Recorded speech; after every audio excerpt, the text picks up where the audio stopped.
여러분 안녕하십니까? 오늘부터 우리 지역의 식당과 카페 영업이 자정까지 가능해지고 사적 모임도 백신 접종자를 포함해 10명으로 확대됐습니다. 오랜만에 단체 손님들 맞을 생각에 그동안 움츠렸던 자영업자들도 모처럼 분주한 하루를 보냈습니다. 대전시는 그동안 큰 손해를 입었던 소상공인들을 위해 1,700억 원을 지원키로 했고 온통대전도 12월까지 구매 한도를 100만 원, 페이백도 15%까지 확대해서 경기 회복 총력전에 들어갔습니다. 장석영 기자입니다.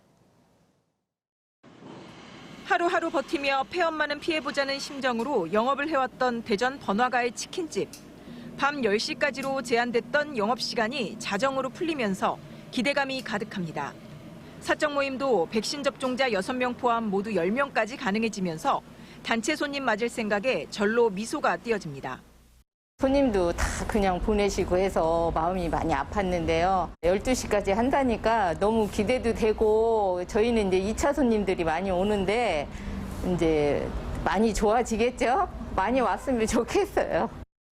사회적 거리두기 완화와 더불어 대전시는 일상으로의 회복을 위해 소상공인을 위한 1,730억 원을 긴급 투입하는 지원 대책을 발표했습니다. 크게 4가지로 가장 힘든 상황을 겪은 9만 5천 개소 소상공인에게 700억 원을 직접 지급합니다.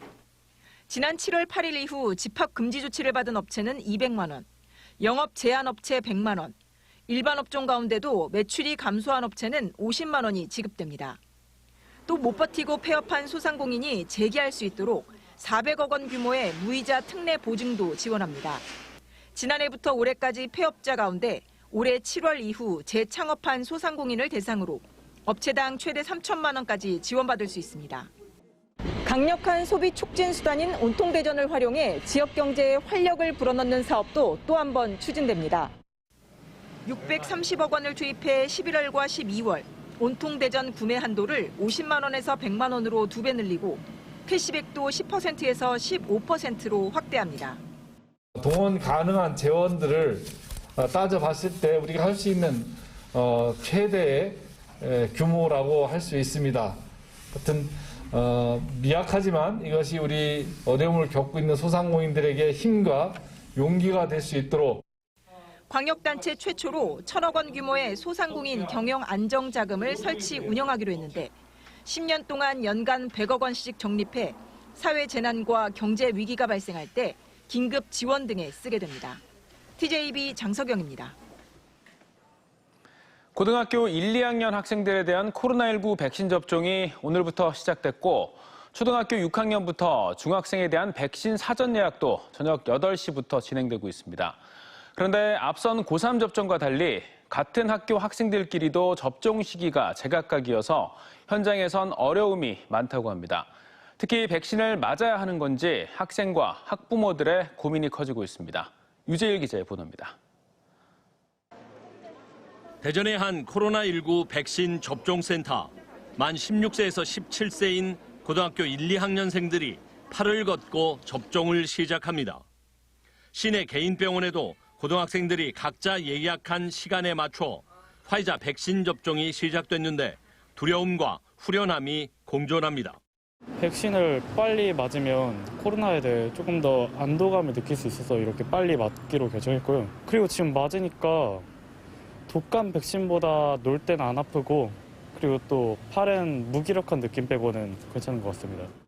이번 접종은 동시에 맞던 고3 학생들과 달리 학생 스스로 날짜와 시간 병원을 예약해 맞는 자율 방식으로 이루어지고 있습니다. 백신 예약률은 대전 52%, 세종 46%, 충남 56% 등 전체의 절반 수준입니다. 접종일과 다음 날 이틀은 출석으로 인정받을 수 있고 사흘째까지 발열 등 부작용이 있으면 질병 사유로 출결 처리를 받을 수 있습니다. 하지만 제각각 접종의 학습 결손과 학생 간 진도 격차 등 혼란이 커지다 보니 학교마다 고민이 커지고 있습니다. 백신과 관련해서 등교를 못하는 경우에 학교별로 대체 학습 자료를 제공하는 등 학생들의 학습 활동에 어려움이 없도록 지원하고 있습니다. 8시부터 예약이 시작됐고 다음 달 1일부터 접종받는 초등학교 6학년 중학생들과 학부모들은 백신 예약을 두고 아직도 고민이 많습니다. 맞아야 된다고 생각하면서도 부작용을 우려해서 선뜻 결정하지 못하는 겁니다. 아직 사실은 결정을 못했어요. 그래서 주변 학생들 맞는 거랑 맞았을 때 좀 괜찮은지 좀 지켜보고 맞더라도 좀 나중에 맞았으면 좋겠다 이런 마음이에요. 2차 접종을 마친 고3 학생들을 기준으로 신고된 이상 반응은 전체 0.6%, 중환자는 아직 신고되지 않았습니다. 고등학교 1, 2학년 백신 예약은 오는 29일까지며 초중학생은 다음 달 12일까지 사전 예약이 이뤄집니다.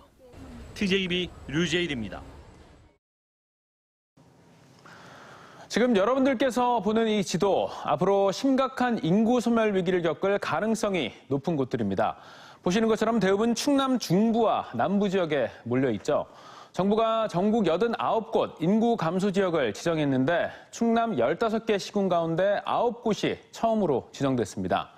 이들 지역에 예산을 우선 투입하고 공모 사업에도 각종 혜택을 좀 주겠다는 건데 기대감도 있지만 빠진 곳들은 왜 우리만 빠졌냐며 추가 지정을 요구하고 있습니다. 서울방송센터 김성민 기자입니다. 1960년대만 해도 인구 10만 6천 명에 이르던 청양군은 지난해 3만 1,500명, 3분의 1로 급감했습니다. 둘째만 낳아도 1,000만 원, 출산 장려금을 최대 3천만 원까지 지원하지만 고령화 비율이 전체 인구의 35%를 넘어 충남 평균 2배에 이르는 인구 소멸 위기에 처해 있습니다. 이처럼 청양군을 비롯해 부여군과 금산군, 서천군과 예산군, 태안군 외에 공주시와 논산시, 보령시 같은 시 지역까지 충남도 내 9개 시군이 인구 감소 지역으로 처음 지정됐습니다. 전국적으로 89곳에 이르는 이들 인구 감소 지역에는 내년부터 신설되는 매년 1조 원 규모의 지방소멸 대응 기금이 앞으로 10년간 지원됩니다. 또 2조 5,600억 원의 국고보조 사업을 활용해 지자체가 주도하는 인구 활력 증진 사업이 펼쳐집니다. 중앙정부가 주도하는 과거와는 달리 교육과 정주 여건 개선, 일자리 창출 등 자치단체가 사업의 방향을 정할 수 있게 됐습니다. 자치단체가 인구 활력 계획을 수립하면 정부는 재원과 특례, 컨설팅 등 종합적 지원을 통해 지역별 정책 시행을 뒷받침하도록 하겠습니다. 충남도는 연말에 지역소멸 담당 부서를 만들어 대응할 방침인데 기초단체끼리 또는 광역과 기초단체의 공동협력 사업이 가능해 기대감을 높이고 있습니다. 다만 일각에서는 지원이 확대되는 건 환영하지만 전국에 89개나 되는 데다 충남만 해도 9곳이 포함돼 지원 효과가 분산될 거란 우려를 제기합니다. 인구 감소 지역이 몇 개가 없으면 문제가 되는데 지금 굉장히 많잖아요. 공모 사업할 때 우선순위를 주겠다고 해도 너무 많아서 그게 실효성이 있는지.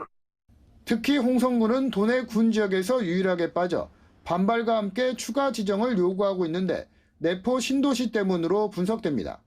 예산 지원이 뒤따르는 만큼 시군마다 민감한 반응인데 수도권 규제 완화 철폐 등 근본 대책 없이는 형식적일 거란 지적도 나옵니다. TJB 김성민입니다. 오늘 오후 2시 반쯤 천안 논산고속도로 천안 방향 연무 나들목 인근에서 고속버스가 앞에 있던 승용차 등을 잇따라 들이받아 승용차 운전자 65살 A씨가 숨지는 6중 추돌 사고가 발생했습니다. 경찰 관계자는 고속버스 운전자가 졸음운전으로 앞서가던 차량을 들이받은 것으로 보고 정확한 사고 원인을 조사하고 있습니다. 오늘 서산과 천안 등의 10월 1일 최저 기온 기록을 경신한 가운데 대부분 지역에서 쌀쌀한 날씨가 계속됐습니다. 오늘 아침 최저 기온은 계룡 영하 2.8도, 청양 영하 1.6도, 천안 영하 1.2도 등 대부분 지역에서 영하권의 날씨를 보였습니다. 낮부터는 기온이 오르며 그제 내려졌던 한파특보가 모두 해제됐습니다. 기상청은 내일 아침 기온이 오늘보다 5에서 9도가량 오르겠지만 모레 아침은 북서쪽의 찬 공기의 영향으로 또다시 추워지겠다며 건강관리에 주의를 당부했습니다. 국민 세금으로 조성된 연구 관련 예산을 엉뚱한 곳에 쓰는 건 어제 오늘 얘기가 아니죠. 카이스트에서 열린 대덕특구 출연연구기관 국정감사에서는 이런 연구비 유용과 함께 사이버 테러에 대한 취약한 대응 태세 등이 도마 위에 올랐습니다. 김진호 기자입니다. 카이스트의 한 교수는 지난 2017년 싱가포르 학회회에 참가하면서 7배나 많은 항공요금을 비용으로 청구했다 감사에 적발됐습니다. 표준연구원 책임연구원 출신의 연구원 창업기업 대표는 개인 빚을 갚는데 공금을 사용한 혐의로 형사처벌을 받았습니다. 외유성 출장, 향응 및 뇌물수수, 법인카드 부정사용, 도대체 이 과학기술 정확성 이런 것을 생명으로 하는 데서 어떻게 이렇게 이 모랄 해저들할까? 북한의 사이버 테러 공격에 대한 주련 연구기관들의 느슨한 보안 의식과 부족한 대응 역량을 지적하는 질문도 이어졌습니다. 북한이 노리고 있는 분야가 결국은 방위산업 분야가 가장 할 건데 그 원자력 연구원에서는 해킹당한 사실도 지금 보름 동안이나 인지를 하지 못하고 있었다.